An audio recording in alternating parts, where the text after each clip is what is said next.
এই মুহূর্তে আবহাওয়ার যে আপডেট দেবো সেটা বড় আপডেট, তার কারণ বঙ্গোপসাগরের ওপরে যে নিম্নচাপ ঘনীভূত হয়েছিল সেটি গভীর নিম্নচাপে পরিণত হয়েছে।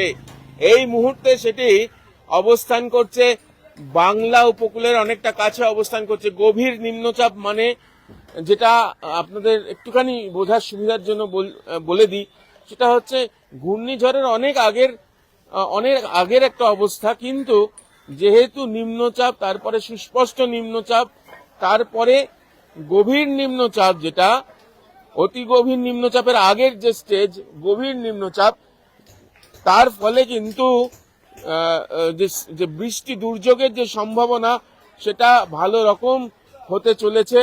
এখনো পর্যন্ত যেটা আলিপুর আবহাওয়া দপ্তর থেকে জানা যাচ্ছে যে এই যে গভীর নিম্নচাপ ঘনীভূত হয়েছে, সেই গভীর নিম্নচাপটি খুব ধীর গতিতে এগোচ্ছে, 3 কিলোমিটার প্রতি ঘন্টায় এগোচ্ছে, এবং সেটা শেষ 6 ঘন্টায় 3 কিলোমিটার প্রতি ঘন্টায় এগোচ্ছে। এবং এটা এই মুহূর্তে যে জায়গায় রয়েছে সেটা 40 কিলোমিটার, সাগরদ্বীপ থেকে 40 কিলোমিটার দূরে, এবং দীঘা থেকে 70 কিলোমিটার দূরে, east south West of Digha, মানে পূর্ব এবং দক্ষিণ পূর্ব দীঘা থেকে 70 কিলোমিটার দূরে। এবং আরো কথা বলে রাখি যে ডায়মন্ড হারবার থেকে 100 কিলোমিটার দূরে, দক্ষিণ ডায়মন্ড হারবার থেকে 100 কিলোমিটার দূরে। এই গভীর নিম্নচাপটি আপাতত পশ্চিমবঙ্গ উপকূলের কাছাকাছি অবস্থান করছে। তার ফলে যা প্রভাব সেটা আপাতত পশ্চিমবঙ্গ উপকূল, পশ্চিমবঙ্গ দক্ষিণবঙ্গের ওপরেই পড়তে চলেছে। সেটা আকাশের অবস্থা দেখেই বুঝতে পাচ্ছেন। গতকালই আমরা পূর্বাভাস দিয়েছিলাম আকাশে মেঘ রয়েছে, ঠিক কথা, এই আকাশে রোদ্দুর রয়েছে, ঠিক কথা, পরিষ্কার আকাশ রয়েছে, কিন্তু বঙ্গোপসাগরের উপরে যে নিম্নচাপ ঘনীভূত হচ্ছে সেটা যদি আরো ঘনীভূত হয়ে সেটা যদি গভীর নিম্নচাপে পরিণত হয় তাহলে কিন্তু অবস্থা খারাপ হতে পারে। সেরকমটাই হচ্ছে।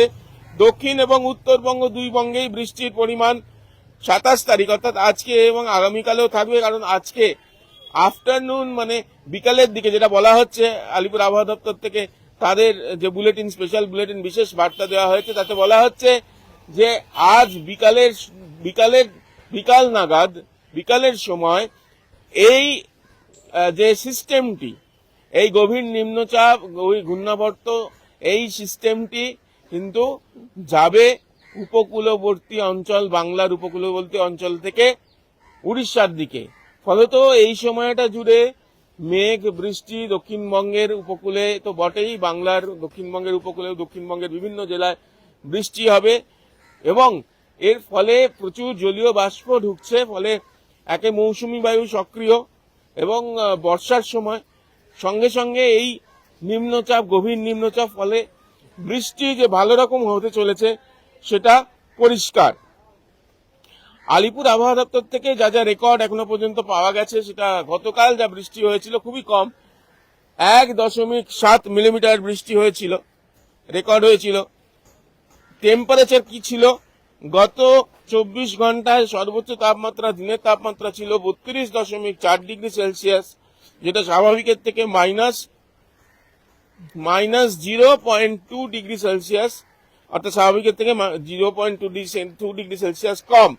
এবং মিনিমাম টেম্পারেচার অর্থাৎ রাতের তাপমাত্রা ছিল 26.8 ডিগ্রি সেলসিয়াস, যেটা স্বাভাবিকের থেকে কিছুটা বেশি, 0.1 ডিগ্রি সেলসিয়াস বেশি।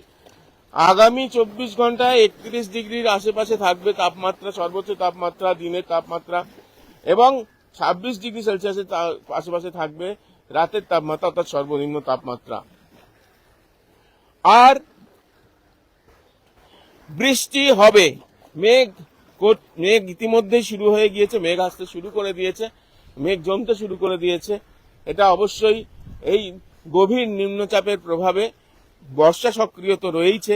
যেমন আপনাদের আগেও বলেছি যে মৌসুমী বায়ু দুর্বল, তাকে সক্রিয় থাকার জন্য কোনো সিস্টেমের প্রয়োজন হয়।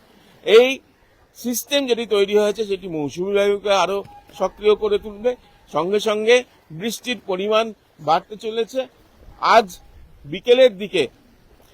বিকেলের দিকে যেহেতু এই সিস্টেমটি এখান থেকে পাস করে ক্রমশ উড়িষ্যার দিকে যাবে, তার ফলে বৃষ্টির পরিমাণ বাড়তে পারে, এমনটাই কিন্তু আবহাওয়া দপ্তর থেকে জানানো হচ্ছে, আলিপুর আবহাওয়া দপ্তর থেকে জানানো হচ্ছে। আবহাওয়াবিদরা এই সিস্টেমটির ওপরে নজর রেখেছেন, গভীর নিম্নচাপ আরো ঘনীভূত হয় কিনা তার দিকে নজর রেখেছেন, এবং তারা যেমনটা জানাবেন আমরা আপনাদের সেই অনুযায়ী আপডেট দিতে থাকবো। সে কারণে আপনাদের অবশ্যই চোখ রাখতে হবে এই সময় লাইভে।